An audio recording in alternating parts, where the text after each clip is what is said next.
Vamos seguir agora falando dos atributos de grandeza. Muito bem. Vamos falar da grandeza, dos seres de Deus. Abra sua apostila, já está na apostila aí, diz assim: a fonte da existência de Deus está completamente dentro de si mesmo. Não depende de nada externo a Ele mesmo. A fonte da existência de Deus está completamente dentro de si mesmo e não depende de nada externo a Ele mesmo. Por exemplo, Êxodo 3,14 diz: Deus disse a Moisés: eu sou o que sou. Deus é. Deus não necessitou de nada para existir. Estava conversando com alguém essa semana passada sobre isso, sobre a existência de Deus. Como é? Não, Deus, tudo tem um começo. Tudo tem um começo. Não é impossível. Tudo tem um começo, tudo tem um fim. Bom, já realmente a realidade é que tudo tem um fim. Deus não tem um fim. O homem, de certa forma, a Deus pôs a eternidade no coração do homem, que o homem vai existir eternamente, ou na presença de Deus, ou longe da presença de Deus. Ou seja, que não haverá um fim, não haverá uma aniquilação da alma, o homem vai deixar de existir. Ele vai seguir existindo em outro plano, um plano bom, outro não tão bom. Mas, com respeito a Deus, podemos entender que Deus pôde colocar o infinito, né, a eternidade no homem, né, criando o homem para existir eternamente, ou na presença de Deus, ou fora da presença de Deus. Se Ele criou isso, não sei se podemos entender, mas é uma realidade que as Escrituras apresentam que Ele é. João 5,26 também diz que, porque assim, preste bem atenção, João 5,26, porque assim como o Pai tem vida em si mesmo. Pai tem vida em si mesmo. Você pode até chegar a dizer, a discutir, não, ele teve um início. Ele teve um início, o início foi nele mesmo. Tudo começa nele mesmo. Ele mesmo começou em si mesmo. A vida dele, a fonte da vida é ele mesmo. Como nós vimos, ele não depende de nada fora dele. Ele existe por ele, por causa dele, ele é a fonte até para ele mesmo. Porque assim como o Pai, João 5,26, assim como o Pai tem vida em si mesmo, também o Filho nos concedeu, porque assim como o Pai tem vida em si mesmo, também concedeu ao Filho ter vida em si mesmo. Deus concedeu esse mesmo propósito, essa mesma forma da existência em Cristo. Assim como o Pai é autoexistente, é eterno, ele existe desde a eternidade passada, é uma expressão que alguns usam. Assim também Cristo existe desde a eternidade passada. Do mesmo jeito que Deus tem vida em si mesmo, assim também o próprio Deus que concedeu seu Filho existe dessa mesma forma. Deus é eterno. Deus é infinito com relação ao transcurso do tempo. Falamos da eternidade passada, eternidade futura. Deus não tem um princípio, Deus não começou, não é impossível, porque estamos olhando com a mentalidade humana, porque tudo tem que ter um começo, tudo tem que ter um princípio. Deus não tem um princípio nem fim. É completamente livre do transcurso do tempo. É o autor do tempo. Salmo 91:2, vamos ver o que diz aqui em Salmo 91:2, deixa eu ler aqui, diz assim: Senhor, Tu tens sido nosso refúgio de geração em geração, antes que os montes nascessem e se formassem, a terra e o mundo, de eternidade em eternidade, Tu és Deus.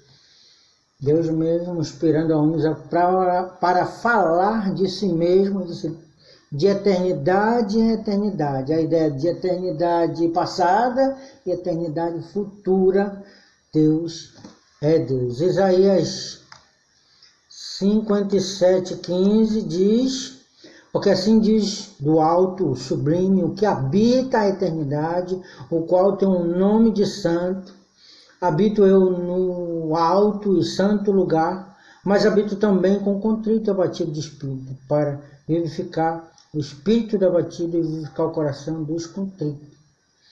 Porque assim diz o Senhor, voltando para o começo do versículo 15, o sublime que habita a eternidade. Não dá ideia de um começo. Ele existe, ele habita, ele existe de eternidade passada e futura. Muito bem. Seguimos aqui. Deus é eterno. O que diz Hebreus 2, 1, 2? Deixa eu ver aqui de novo. Hebreus 2, 1, 2. Diz assim: nesses últimos dias Deus nos falou por meio do Filho, quem constituiu o herdeiro de todas as coisas, pelo que também fez o universo. 1 Timóteo 1,17 diz assim: assim, ao Rei eterno, imortal, invisível, Deus único, a honra a Ele agora pelos séculos dos séculos. Estou cansado que eu leio, né? Podia aqui pelo vídeo pedir Paulinho, dá uma lida aí. O Charles, Marcos, o que mais dá aula? Está na aula. O Manuel, o irmão Manuel lá daí. Vocês vão lendo aí. Vou dar um espaço aqui, uma pausa e você lê. Não vou esperar não, ter paciência. Vamos lá, Isaías 9, 6. O que diz? Porque um menino vos nasceu, um filho se nos deu, o governo está sobre os seus ombros, seu nome será maravilhoso, conselheiro, Deus forte, Pai da eternidade, príncipe da paz. Gosto desse termo aqui, é Pai da eternidade, porque é basicamente essa frase que é colocada aqui: Deus é autor e governador do tempo. Literalmente ele é Pai da eternidade. Ele é a origem da eternidade. O fato de Deus não estar sujeito ao tempo não significa que ele não tem consciência do passar do tempo. Que hoje, onde estamos, né? Em qualquer ponto dentro do tempo, ele conhece a diferença entre o que está acontecendo, o que aconteceu e o que acontecerá. Deus vive o tempo. Deus não está alheio ao tempo. Mas ele não sofre, Deus não está sujeito a esse tempo. Deus é imutável, ele é invariável, ele é imutável. Tem a definição aqui, vamos ver a definição. Deus não muda a palavra difícil aqui. Deus não muda quantitativamente, eu acho que até escrevi errado, quantitativamente. Tá certo, eu acho. Quantitativamente. Deus não muda quantitativamente. Não pode crescer em nada. Agora eu, desse tamanho, não posso crescer. Mas cresço para frente. Né? Deus não pode crescer em nada. Deus é perfeito. Deus não pode aprender mais. Credo, Deus é burro. Não, ele não pode aprender por quê? Porque ele já sabe tudo, Deus já sabe tudo, não pode aprender, não pode ficar mais forte, Deus não pode crescer em nada, não tem nada para acrescentar em Deus, pode ver a nível positivo que ele já não tem, assim dizendo. Deus não muda qualitativamente, Deus não muda qualitativamente. A natureza de Deus não se modifica, Deus não vai ficar mais feio, nem mais bonito, vai ficar nem mais inteligente, nem mais burro. Deus não muda seu modo de pensar. Deus pensava assim, no passado tempo, tanta eternidade, tanto tempo lá, e Deus já mudou de ideia por tempo que passou. Deus não é assim, Deus é imutável. Seus planos, Deus não muda seu modo de pensar, nem seus planos, nem seus propósitos. Um pouquinho mais adiante a gente vai ver algumas implicações sobre essa definição. de alguns textos que nos ensinam isso. Tiago 1,17. E Paulinho lê aí. O que diz?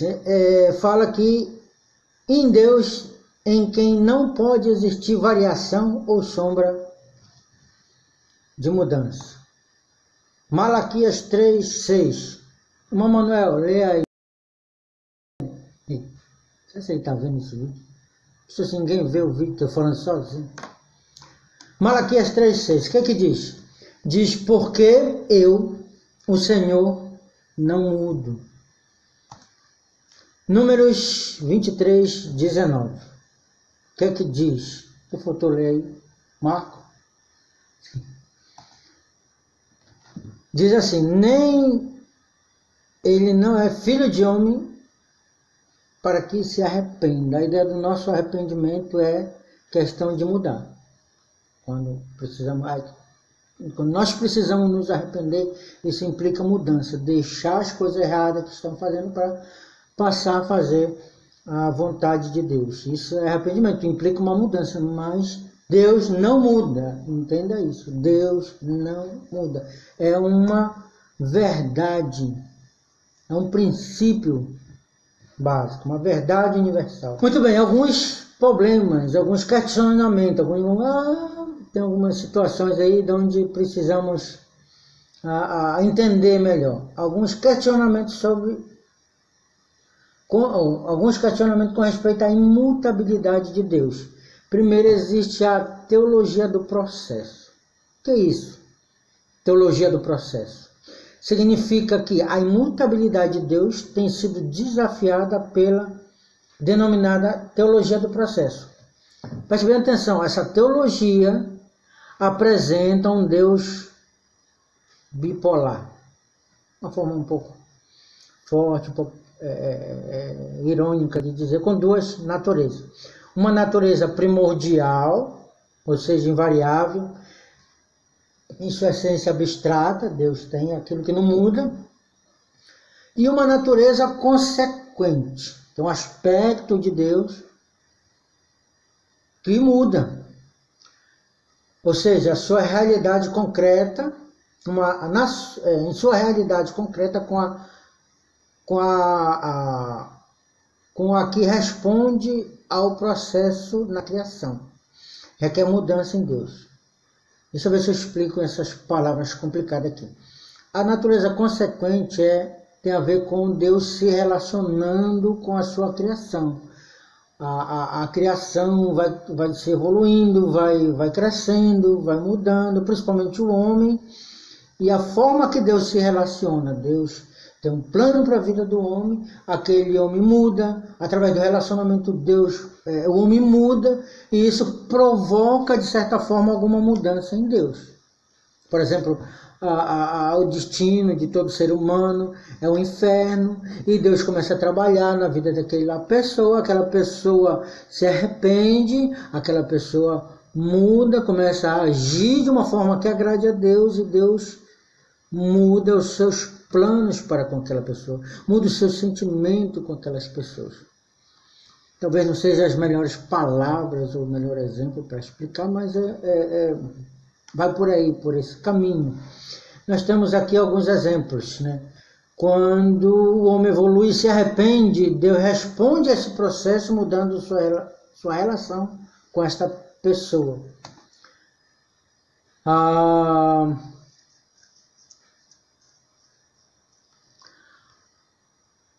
Quando a pessoa se dedica à oração, por exemplo, algumas pessoas usam a frase que agora às vezes começa a doer um pouco no meu ouvido, que Deus diz que, alguns dizem que a oração move o coração de Deus. Você já escutou essa frase?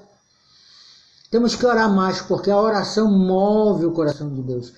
Alguns até dizem, o coração move a mão de Deus. Deus é soberano, mas ele decidiu mover a sua mão conforme os homens vão orando. Então, a relação de Deus com seus filhos, principalmente com aqueles que estão orando, vai mudando Deus, vai fazendo Deus mover a sua mão conforme aquilo que as pessoas estão orando. Como já vimos anteriormente, este não é o ponto de vista bíblico, isso não é bíblico. Já apresentamos alguns versículos bíblicos.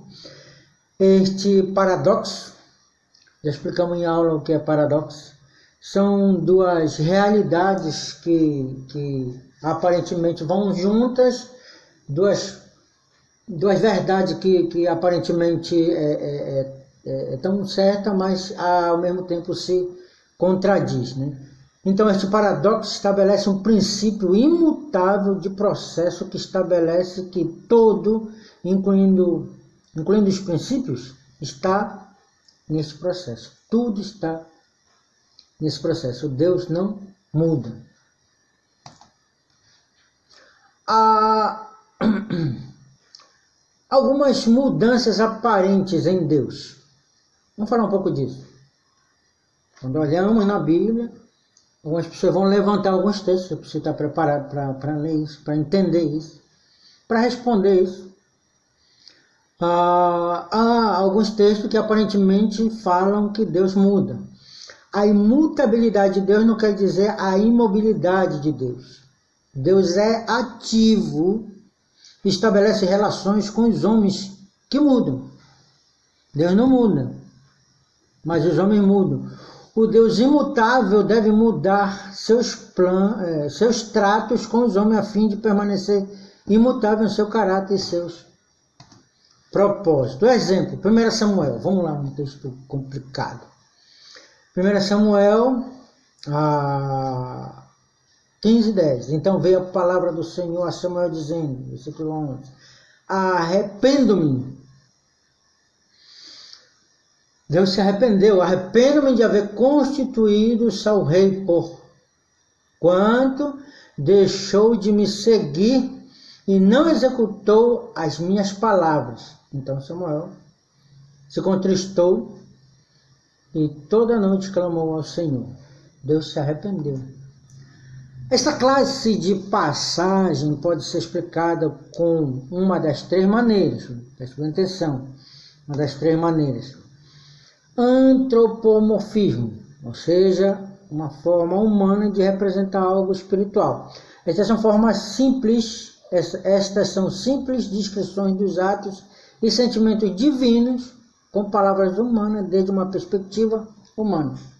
Quer explicar, fazer o homem entender algum aspecto, mas não completamente o que Deus sente, mas colocando alguns aspectos espirituais em forma humana. Claro que a forma humana não vai representar perfeitamente as coisas espirituais.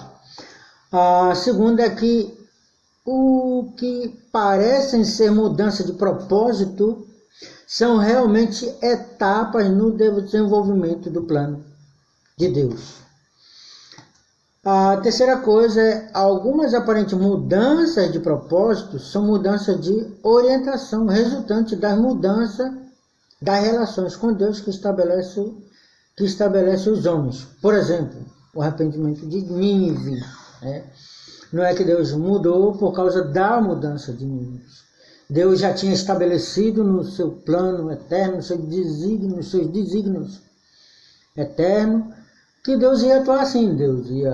Nínive estava em pecado, Deus ia falar, ia mandar castigar, ia mandar pregar por arrependimento. Deus sabia que Nínive naquele momento ia se arrepender e Deus já estava no seu plano já de mudar aquele propósito que ele tinha estabelecido para aquele povo. Ele estabeleceu um propósito, o povo sabendo que em determinado momento aquele povo ia mudar de atitude, ia se arrepender, e assim Deus também ia mudar o plano de Deus. Ou seja, o que aparece mudança de propósito são novas etapas no desenvolvimento do plano de Deus. Talvez fique mais difícil de entender, você pode mandar suas perguntas, você pode gravar áudio ou mandar algum texto, você pode mandar no privado ou mandar no grupo, às vezes no grupo também beneficia os outros colegas de classe. Vão mandando aí as suas perguntas.